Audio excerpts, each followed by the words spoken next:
আমরা এই মুহূর্তে বেরিয়ে পড়েছি দেরাদুন মুসৌরি সাইট সিনের উদ্দেশ্যে। তো আজ এই দেরাদুন মুসৌরি সাইট সিনের সম্পূর্ণ তথ্য থাকবে এই ভিডিওর মধ্যে। তো দেরাদুন মুসৌরির জন্য আমরা যে গাড়ি বুক করেছি, কত কী ভাড়া পড়ছে, এছাড়াও আর কীভাবে যাওয়া যায়, সম্পূর্ণ তথ্য গাড়িতে বসে দিচ্ছি। আগে গাড়িতে উঠি। তো এইবার আপনাদেরকে যে ইনফরমেশানটা দেব যে আমরা এই যে গাড়ি বুক করে যাচ্ছি, এটাতে কত কি খরচ পড়ছে, এছাড়াও আর কীভাবে যাওয়া যায়। প্রথমেই বলি, আপনারা সাইট সিন করতে চাইলে যদি অনেক লোক আসেন তাহলে এখানে বাস বুক করেও যেতে পারেন, বাসে খরচটা একটু কমই পড়ে। এছাড়া চাইলে আপনারা প্রাইভেট গাড়ি বুক করেও যেতে পারেন। তো বাসে খরচ পড়ে মোটামুটি যদি দেরাদুন মুসৌরি করেন পার হেড 500 টাকা করে পড়ে। তো এটা মোটামুটি সব জায়গায় ফিক্সড রেট, বুঝেছেন।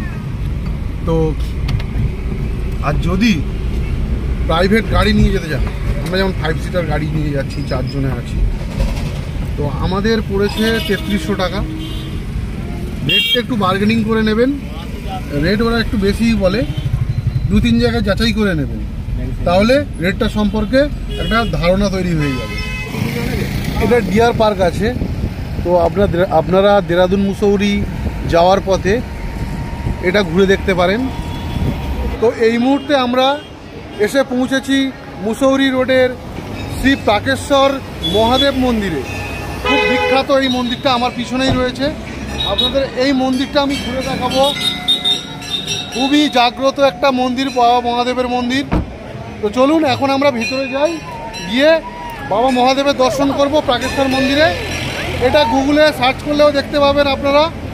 খুবই বিখ্যাত একটা মন্দির। এটা মুসৌরি রোডের উপর পড়ে, মুসৌরি যাওয়ার পথে। এই মুসৌরি রোড, এদিকে মুসৌরি যাচ্ছে, মুসৌরি রোডের উপরই রয়েছে বাবা প্রাকেশ্বর মন্দির, শ্রী প্রাকেশ্বর মহাদেব মন্দির। চলুন এখন আমরা ভিতরে যাই। এই প্রবেশদ্বার।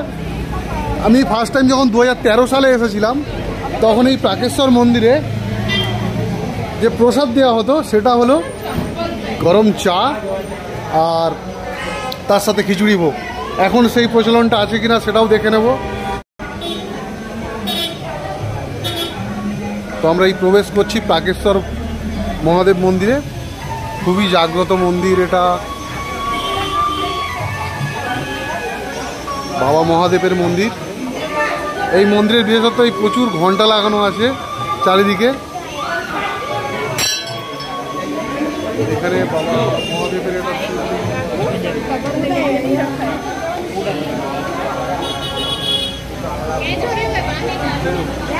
হ্যাঁ, প্রসাদ হিসেবে সেই প্রচলনটা মনে হচ্ছে এখনও আছে। অনেকের হাতেই চায়ের গ্লাস দেখছি।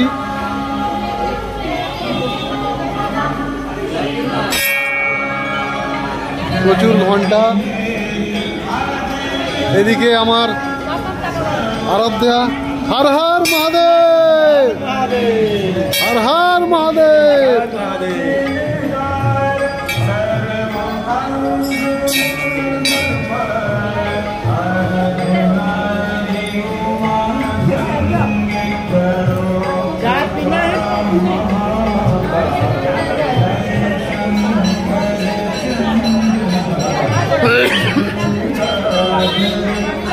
চলুন এইবার আমি আপনাদের নিয়ে যাব প্রসাদ, যেটা চা এখানকার প্রসাদ है ना। कप तो लाए नहीं आप यार, कप कहाँ से लेना पड़ा? वाटर कूलर कोने में रखा। तो এই প্রসাদ দিচ্ছে বাবা মহাদেবের প্রসাদ, চা নিয়ে নিলাম আমি।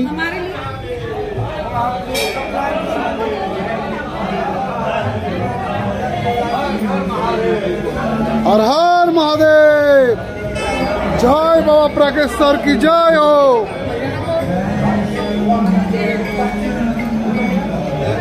তো এদিকে জল আছে, জলের মেশিন বসানো আছে। এখান থেকে প্রথমে আপনাদের এই চায়ের গ্লাস ধুয়ে নিতে হবে। নিয়ে এই বাঁদিকে আমি যেখান থেকে নিলাম, এটাই বাবার প্রসাদ। এখানকার সমস্ত ভক্তরা এখানে এসে এই প্রসাদ একবার হলেও সেটা খায়।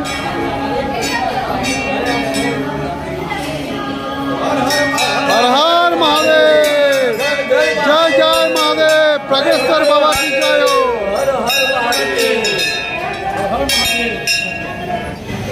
তো এই মুহূর্তে আরাধ্যার বাবা ভোলে বাবার মাথায় জল দিচ্ছে। তো সবাই মিলে একবার বলো হর হর মহাদেব, হর হর মহাদেব, হর হর মহাদেব।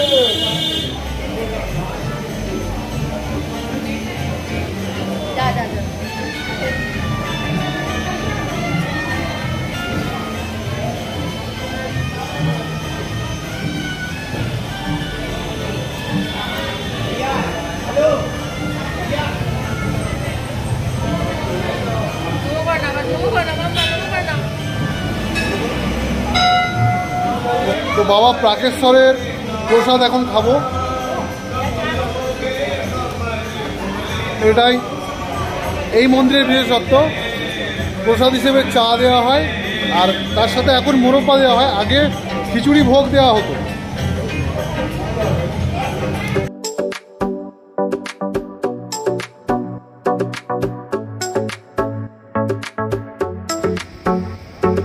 মুসৌরি পাহাড়ের উপর থেকে এই দেরাদুন সিটি, সামনেই দেরাদুন সিটি রয়েছে নিচে, দারুণ লাগছে।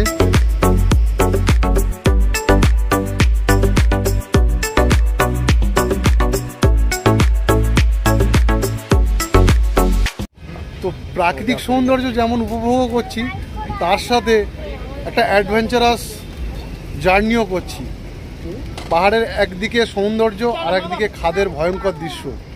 তো ভালোই লাগছে সব কিছু মিলিয়ে মিশিয়ে। তো এখন আমরা একটু ব্রেকফাস্ট করব। সবার বলছে খিদে পেয়ে গিয়েছে। তো এখন এইখানে আছে, এখানে ধাবার মতো সব দোকান আছে, এখান থেকে একটু নুডলস টুডলস কী আছে দেখি, সেগুলো খাবো। যদি কখনো আসেন আপনারা, তো অবশ্যই এরকম একটা লোকেশন দেখে, এটা মুসৌরি যাওয়ার পথেই পড়বে। মুসৌরি যাওয়ার পথে কিছুটা আসার পর বাবা যে শিব মন্দির ছিল, শিব মন্দির থেকে আমরা যে বার হলাম, শিব মন্দির থেকে কিছুটা আগিয়ে আসার পরেই পড়বে এইরকম লোকেশন। অনেক দোকান পাবে। তো আপনারা এখানে বসে ম্যাগি, নুডলস, যা কিছু অন্যান্য আরও অনেক খাবার আছে, খেতে পারেন। ওদিকে সবাই ওরা খাওয়া দাওয়া করছে, আমি এই সাইডে চলে এসেছি।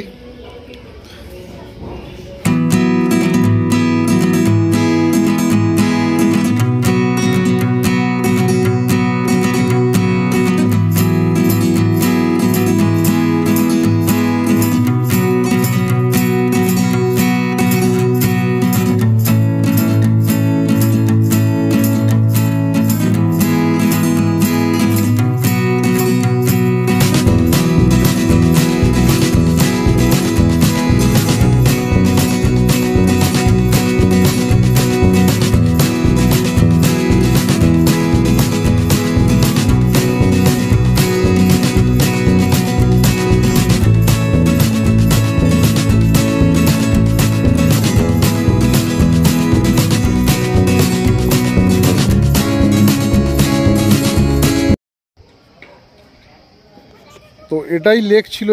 এখানে কনস্ট্রাকশনের কাজ চলার জন্য এখন ওনাদের কাজ চলছে বলে বন্ধ রেখেছে। এছাড়াও এখান থেকে প্যারাগ্লাইডিং হয়, আরও অন্যান্য অ্যাক্টিভিটি হয়। তো এখন বন্ধ আছে, সেটা আমরা জানতাম না। তো মুসৌরি লেক বন্ধ থাকার কারণে তো দেখাতে পারলাম না। আমরা এখান থেকে বার হয়ে চলে যাব এখন কেম্পটি ফলস, মুসৌরি কেম্পটি ফলস। আর এখান থেকেই প্যারাগ্লাইডিং হয়। এটাও বন্ধ আছে, কাজ চলছে এখন।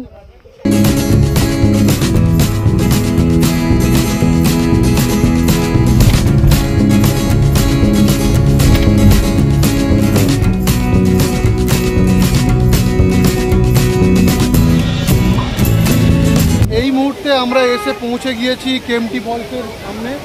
এই কেম্পটি ফলসের এন্ট্রি গেট রয়েছে আমার পিছনে। তো ঝর্ণার কিছুটা অংশ এখান দিয়ে নামছে, সেটা দেখিয়ে দিই। দেখতে পাচ্ছেন।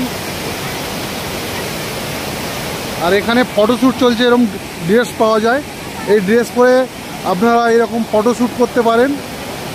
তো প্রথমে আমরা কেম্পটি ফলস দেখার জন্য সিঁড়ি দিয়ে উপরে যাব। চলুন আগে উপরে যাই।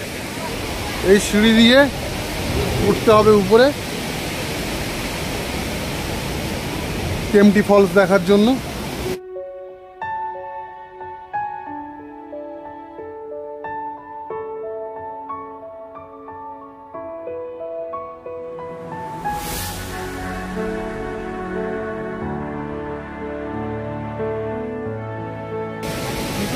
তো আরও উপরে উঠছি আমরা এখন। চলুন উপর থেকে কেম্পটি ফলসের আরও সুন্দর ভিউ পাওয়া যাবে।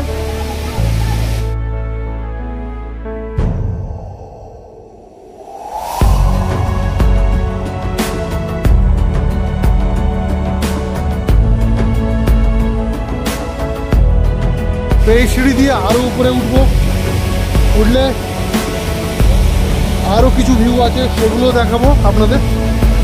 আগে এদিক দিয়ে একটু একটা ভিউ দেখিয়ে দিই।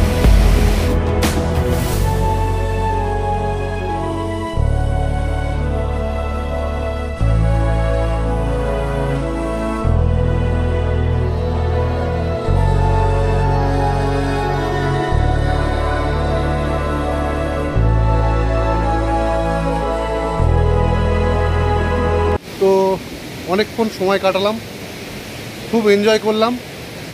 তো এখন কেম্পটি ফলস থেকে বাইরে চলে যাব, কারণ সন্ধে নেমে আসছে, অনেকটা রাস্তা নামতে হবে। আর আমার ছোট্ট মেয়ে, ওরও শরীরটা একটু খারাপ মতো হয়ে গিয়েছে, তো তাড়াতাড়ি চেষ্টা করবো এখান থেকে বার হয়ে গিয়ে হোটেলে ফিরে যাওয়া।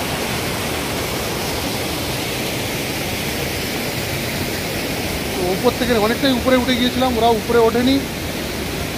আমি আপনাদের জন্য সুন্দর ভিউ দেখানোর জন্য উপরে গিয়েছিলাম। তো এখন নিচে নামছি, ওরা নিচেই আছে।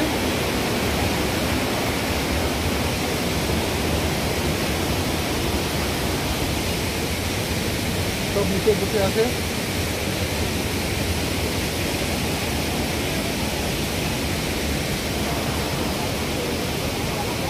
দারুণ ওয়েদার। যারা আসেননি আমি বলবো একবার হলেও আসুন, আর যারা এসেছেন আগে কেমন ছিল আর এখন কেমন হয়েছে সেটা অবশ্যই কমেন্ট করে জানান। আজকের ব্লগটা আমি এখানেই শেষ করছি, দেখা হচ্ছে খুব তাড়াতাড়ি নতুন একটা ব্লগে। আজকের মতো টাটা, সবাই ভালো থাকবেন, সুস্থ থাকবেন।